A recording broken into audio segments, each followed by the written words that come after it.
Sorry Milind, मुझे आने में जरा देर हो गई।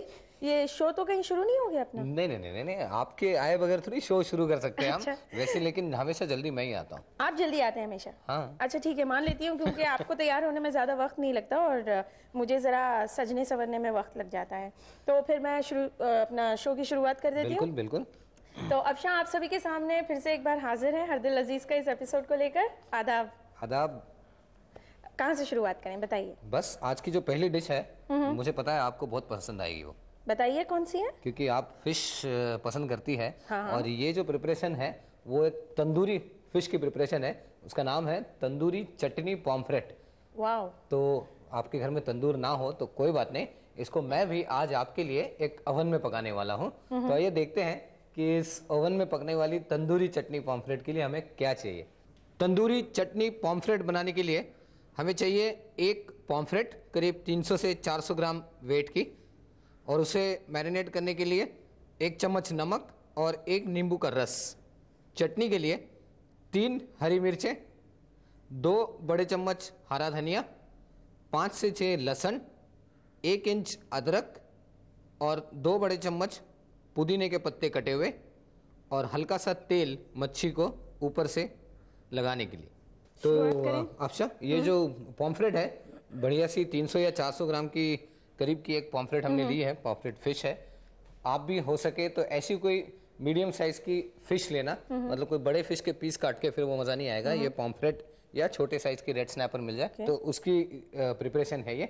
और इस फिश को जो है, आइए थोड़ा सा कट करते हैं। इसकी जो अंदर के जो पार्ट्स होते हैं साफ करके लिए हुए हैं। सिर्फ इसके अंदर जो हमारा मसाला लगना है, अच्छा, जिसके बाद ये तंदूर में या ओवन में जाएगी, उसके लिए उसको हम थोड़े से स्लिट्स कर लेते हैं। अच्छा। इस तरह से मैरिनेशन के लिए। मैरिनेशन के लिए इसको स्लिट इस तरह करते हैं ताकि इसके अंदर जो मसाला हमने लगाना है, जो चटनी लगानी है, वो फिश के अंदर तक जाए। अच्छा। और उसका जो जायका है या उसका जो टेस्ट है वो पूरे अंदर तक पहुंच जाए।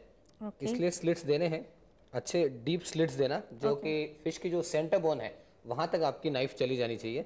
बिल्कुल ऊपर ऊपर मत देना, नहीं तो अंदर टेस्ट नहीं आएगा। इस तरह से फिश को जो है स्लिट करके हमने रखा है। और जैसे मैंने पहले भी बताया था आपको कि हमेशा फिश को लेमन और सॉल्ट का थोड़ा सा जूस लगा के रखना चाहिए। हल्की सी सॉल्ट और लेमन का जूस, ये नींबू का जूस जो है निकाल के रखा है हमने। अच्छा, इसे कितनी देर के लिए रखना होगा मिलिंद? बस जब तक हम अपनी चटनी बना लेते हैं, मतलब अच्छा। एक 5-10 मिनट के लिए। उतनी देर में वो मैरिनेट हो जाएगी? मैरिनेट का मतलब यही है कि सिर्फ उसका जो है ताज़े बना देना है उसको, या उसको अच्छा, अगर उसमें अंदर कोई भी ऐसी फ्लेवर हो जो हमें अच्छी ना लगे तो थोड़ी कम हो जाए, निकल जाए बस उतनी, सिर्फ उसके लिए। तो आइए, इसके बाद जो चटनी है हमारी, जिसके इंग्रेडिएंट्स आपने नोट किए थे, वो सारे जो इंग्रेडिएंट्स है, यानी कि हरी मिर्च, धनिया, अदरक, लहसुन, पुदीना, इन सब को इकट्ठा एक मिक्सी में या ब्लेंडर में इसकी पेस्ट बना दीजिए। और ये हमारी सामाइन की सुविधा के लिए और हमारी सुविधा के लिए हमने पहले से हमने इसको जो है बना के रखा हुआ है। ये चटनी आप देखेंगे थोड़ी सी पतली जैसी भी है, क्योंकि ये फिश के ऊपर लगानी है हमने। तो इस फिश को जो है अब इस चटनी से अच्छी तरह से मैरिनेट कर देते हैं। ओके। मैरिनेट करते समय ध्यान दें कि ये जो चटनी है अच्छी तरह से, जो हमने स्लिट्स आपको बताए थे जी, उसके अंदर भी ये जज्ब हो जाए। इसी तरह इसके अंदर भी मैं इमेजिन कर सकती हूँ कि जब इसे ओवन में तंदूर किया जाएगा तो फिर उसके बाद जब ये बाहर आएगी तंदूर होके, तो वो कितनी बेहतरीन होगी टेस्ट में। एक तो कलर भी थोड़ा उसका डिफरेंट होगा, ग्रीन कलर में होगी। नहीं तो नॉर्मली हमें तंदूरी डिशेस जो है आमतौर पे रेड कलर में नजर आती है। तो इस फिश को करीब 15 से 20 मिनट, या आपके पास अगर वक्त है तो 20-25 मिनट के लिए चटनी में मैरिनेट करके रख दीजिए। फिर इसको हम ओवन में डाल के पका लेंगे। अगर आपके घर में माइक्रोवेव है और उसके अंदर ग्रिल है तो इसको माइक्रोवेव ना करते हुए ग्रिलर में, या जो कन्वेक्शन ओवन होता है उसमें पकाइए, किसी ग्रिल के ऊपर रख के तंदूर अगर है तो बहुत बढ़िया, सीख में डाल के तंदूर में पका सकते हैं इसको, जैसे कि हम होटलों में करते हैं। लेकिन अगर घर पे कर रहे हैं तो जैसे हमारी ये ओवन है, इसके अंदर इसको करीब फिश को पकने में ज़्यादा टाइम नहीं लगता। अगर आपको फिश को दोनों तरफ से पकाना है तो एक तरफ से 8 मिनट, दूसरी तरफ से 8 मिनट, इस तरह से ऑलमोस्ट 250 डिग्रीज पे ओवन में इसको पका सकते हैं। सिर्फ ग्रिलर है आपके पास, ओवन नहीं है, तो इसको 12 मिनट एक तरफ से, दूसरी तरफ से 12 मिनट ग्रिलर के नीचे रख के पका सकते हैं। आइए चलिए। आपने तो हमारे सामाइन को बाकायदा बता दिया कि कितने मिनट तक वो इसे पका सकते हैं, तो उन्हें कोई तकलीफ नहीं होगी मेरे ख्याल से। बिल्कुल। और दूसरी बात यह है कि वैसे भी आप फ्रिज अपने ओवन को खोल के देख सकते हैं, जब फिश दोनों तरफ से लाल हो जाए और पक जाए, पकने में तो कोई टाइम नहीं लगता, फिश को बहुत आसानी से पकती है। दोनों तरफ से जब अच्छी लाल कलर आ जाए उसको निकाल लीजिए। आप देखते हैं हमारी फिश को कितना टाइम लगता है। तो करीब 12 से 15 मिनट के बाद हमारी फिश, मुझे गारंटी है ये हमारी फिश बिल्कुल तैयार है।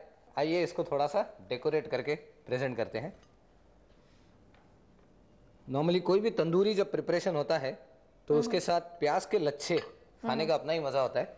तो प्याज के लच्छों को भी आप जो है इस तरह से तो काट ही सकते हैं, आप थोड़ा सा और इंटरेस्टिंग बना सकते हैं उसको, जिस तरह ये किया है हमने कि इसके अंदर जो है आप सिरका या नींबू का रस, नींबू का जूस, लाल मिर्ची का पाउडर, ये जो प्याज कटे हुए हैं इनके अंदर डाल दें ताकि वो थोड़े चटपटे और टेस्टी हो जाए।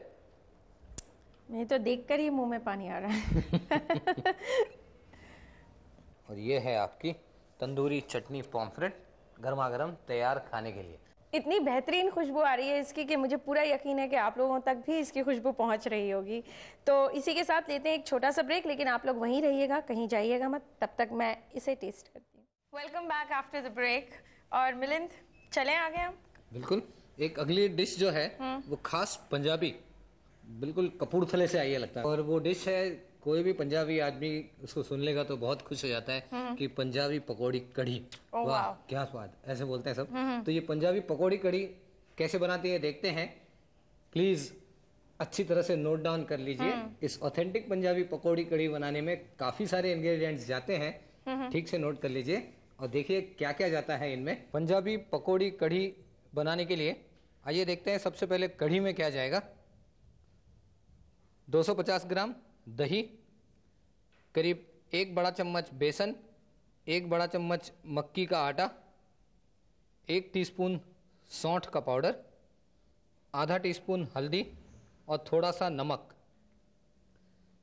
पकौड़ी कढ़ी की पकौड़ी बनाने के लिए करीब 150 ग्राम बेसन, 1 बड़ा चम्मच हरी मेथी बारीक कटी हुई, 1 मीडियम प्याज बारीक कटा हुआ, 1 हरी मिर्च बारीक कटी हुई, 1 टीस्पून अजवाइन, 1 बड़ा चम्मच अदरक लहसुन का पेस्ट, 1 बड़ा चम्मच हरा धनिया बारीक कटा हुआ, आधा टीस्पून धनिया यानी कि होल धनिया सीड्स, आधा टीस्पून हल्दी पाउडर, थोड़ा सा हींग यानी कि 1/4 टीस्पून हींग, 1/4 टीस्पून सोडा।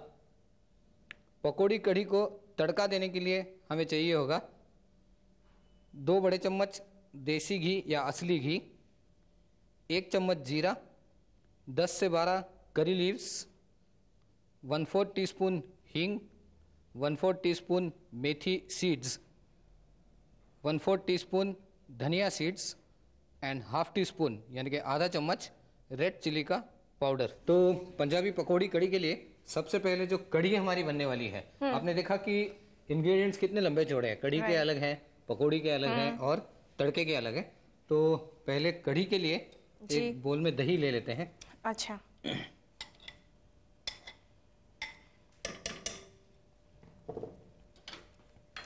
उसके अंदर जो मैंने कहा था कि बेसन, ये इसको गाढ़ा करने के लिए है। अच्छा, थिक करने के लिए। उसके अंदर ये खास मक्की का आटा, सूंठ पाउडर। ओके। बहुत से लोग इसको जो है मालूम नहीं होगा इनको कि इस कढ़ी में सूंठ की पाउडर भी पड़ती है, बहुत बढ़िया फ्लेवर आता है इससे। हल्दी, सौंठ वैसे जैसे कि सभी जानते होंगे वो एक अदरक का जो एक ड्राइड जिंजर का पाउडर होता है, ड्राइड जिंजर पाउडर है। और नमक, थोड़ा पानी डाल देंगे इसमें, तो इसको मैं फेंट के मिक्स कर लेता हूँ। इसको अच्छी तरह से मिक्स कर लीजिए, हल्का आस्ते से। किसी भी विस्क या ऐसी चीज़ से मिक्स कीजिए ताकि इसकी जो है बेसन की गुठलियाँ ना बने। और डाल दीजिए केयरफुली, और डालिए, और डालिए। ओके, इस तरह से हमने कढ़ी बनाने के लिए दही में बेसन, मक्की का आटा, नमक, सूंठ मिक्स कर लिया है। इसको आप नीचे से थोड़ा गर्म करके धीमी आंच पे, यानी कि स्लो फायर पे पकने देते हैं। तेज़ आंच पे मत रखिएगा इसको, क्योंकि कर्ड है, दही है, हो सकता है कर्डल हो जाए। और हमारी कढ़ी को यहाँ पे पकने देते हैं। ओके। जब तक हमारी कढ़ी पक रही है तब तक देखते हैं कि हम पकोड़े जो है वो कैसे बनाएं। पकोड़े के लिए जैसे आपने देखा था काफ़ी सारे इंग्रेडिएंट्स जाते हैं उसमें, तो एक बोल में बेसन ले लेंगे।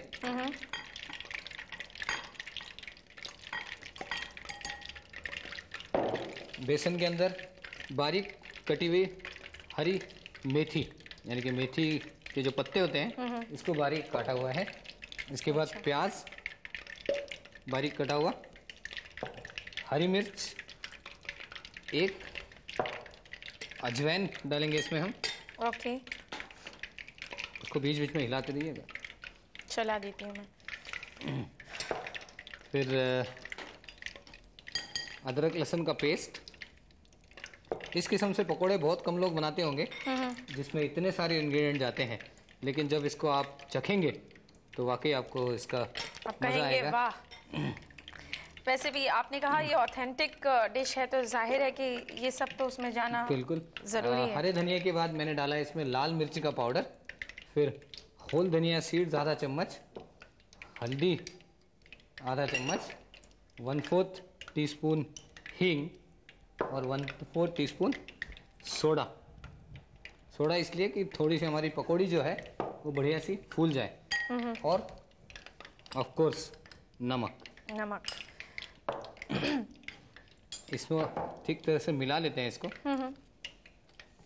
लेकिन मिलिंद, इसमें जो आपने ये धनिया डाला है, हाँ, जो पिसा हुआ नहीं है, हाँ, होल धनिया सीड्स, होल धनिया सीड्स, तो ये अलग से मुंह में नहीं आएंगे ऐसे? हाँ आएंगे, इनफैक्ट वही उसकी खासियत है। अच्छा। कि वो जब मुंह में आएंगे तलने के बाद पक तो जाएंगे वो, जब वो हल्के से दांत के नीचे आएंगे खाते हैं करारे से लगेंगे। हाँ, तो उसका एक अपना टेस्ट होगा। ओके।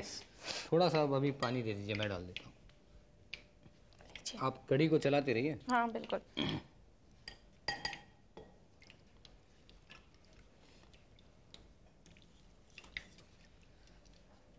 हमेशा जब भी आप पकोड़े बना रहे हो और उसमें बेसन घोल रहे हो तो ये ध्यान रखना कि सब पानी एक साथ ना डालें। पहले जो है थोड़ा थोड़ा पानी डालते जाइए ताकि उसमें गुठलियां ना हो। तो बेसन को हमने पकोड़े के लिए इस तरह घोल लिया है और गरम तेल जो कढ़ाई में कर रखा है इसमें ये पकौड़ियाँ तल देंगे। नॉर्मली छोटी छोटी पकौड़ियाँ बनाएंगे, ज़्यादा बड़ी नहीं बनाएंगे। अच्छा। ताकि वो कच्ची भी नहीं रहती और अच्छी तरह से कढ़ी में घुल भी जाती है। ओके।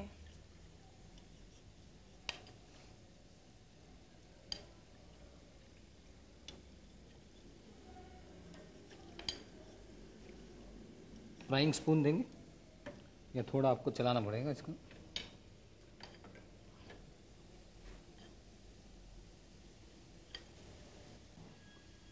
नहीं, ये कढ़ी हमारी उबल रही कि नहीं? नहीं, अभी उबाल फिलहाल नहीं आया है। ठीक है, वो धीमी आंच पे ही पकती रहे तो अच्छा है, पकती रहे तो क्योंकि वो नहीं तो कर्डल हो जाए। घर में यही होता है कि जब कढ़ी पकौड़ी बनती है, जब तक कढ़ी बन जाती है तब तक पकोड़े गायब हो जाते हैं। हाँ, यही होता है अक्सर। और अगर वो कभी दोपहर के खाने के बाद शुरू हो पकना तो फिर चाय के साथ तो मतलब वो खत्म ही हो जाते हैं।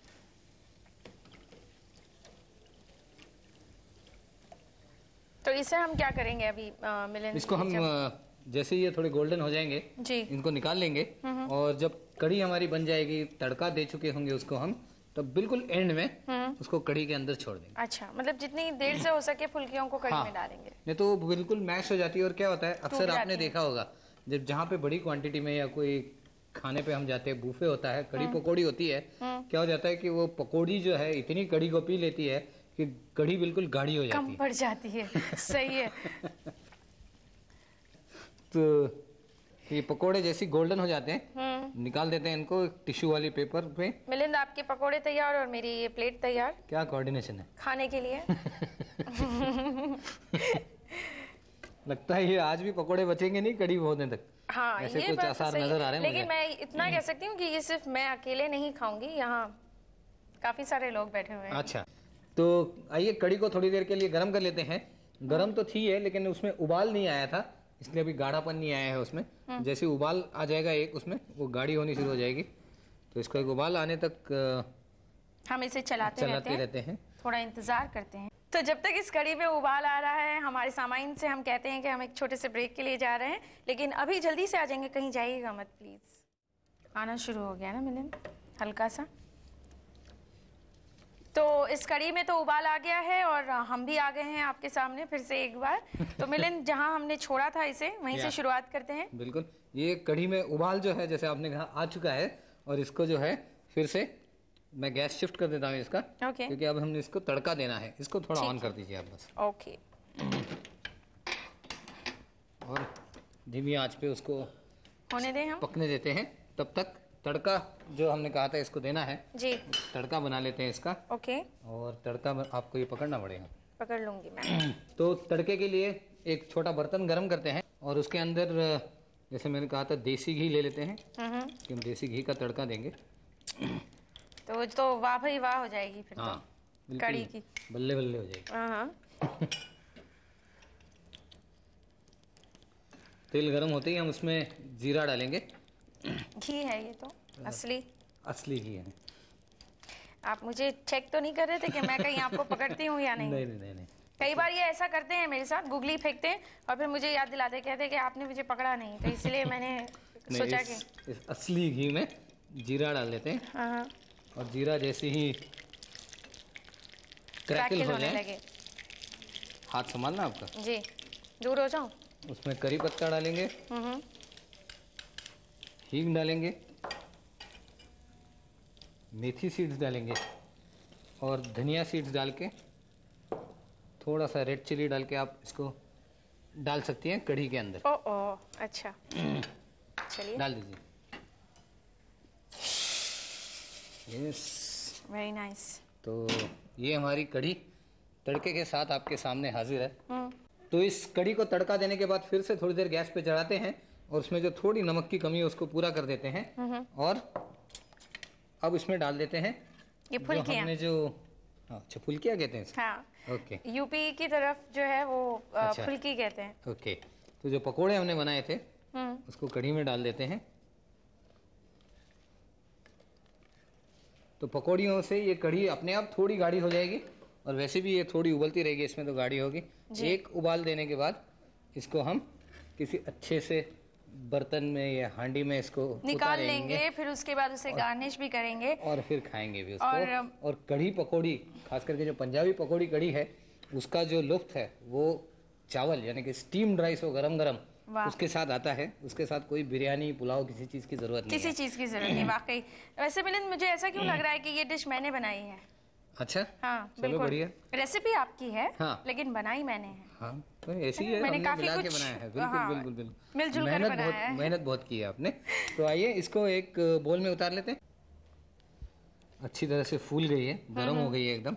वो भी तैरना शुरू कर दिया उन्होंने कढ़ी में, खुशी के मारे। बिल्कुल। तो इस बढ़िया सी कढ़ी पकौड़ी को आइए हल्के से धनिया से गार्निश कर देते हैं हमेशा की तरह। और ये रेसिपी जिसके अंदर आपने देखा बहुत सारी चीजें गई है खाने के लिए, बिल्कुल तैयार है। और पकौड़ी इसकी बच गई है कढ़ी में जाने के लिए। बिल्कुल तैयार है। अगर किसी चीज की कमी है, जैसे कि मिलिंद ने कहा था, तो वो है स्टीम राइस की। अगर वो सामने हो तो फिर इसे बाकायदा बड़े लज्जत के साथ खाया जा सकता है। तो आपने देखा कि कितनी आसानी से इन्होंने आपको एक और अच्छी सी रेसिपी बता दी जो काफ़ी लोग जानते भी हैं, लेकिन उनके इंग्रेडिएंट्स और किस तरह से उसे बनाना है ये मिलिंद ने आप तक पहुंचाया। और मुझे पूरी उम्मीद है आपको हमारी ये रेसिपी अच्छी लगी होगी और आप हमें इसी तरह से अब हमारे पते पे लिखकर भेजते रहिए कि आपको हमारा ये प्रोग्राम कैसा लगता है और हमारी रेसिपीज कैसी लगती हैं। तो हमारा पता अच्छा एक और चीज कहूंगा कि अगर उनके पास कोई बढ़िया रेसिपी है अलग से तो जरूर लिखिए हमको, हम हो सकता है हमें पसंद हो। और बिल्कुल हम चाहेंगे कि हमारे शो पे आपकी रेसिपीज बताएं और उन्हें ज़रूर हम आपके सामने पेश करेंगे, क्योंकि कई बार ऐसा होता है कि कुछ हमारे जो जहन में ना हो या हमें जो ना पता हो वो आपके ज़रिए हम तक पहुंच सके, है ना मिलिंद? बिल्कुल। तो हम इसके लिए बिल्कुल तैयार हैं और आप हमारा एड्रेस नोट कर लीजिए। हमारा एड्रेस है UTN worldwide PO box number 9909 Worli Mumbai 400018 India TVC। और हमारा दूसरा एड्रेस है UTN worldwide PO box number 8207 safe zone Sharjah UAE। तो इसी के साथ हम दोनों आप लोगों से इजाज़त लेते हैं अगले हफ्ते तक के लिए। खुदा हाफिज। खुदा हाफिज।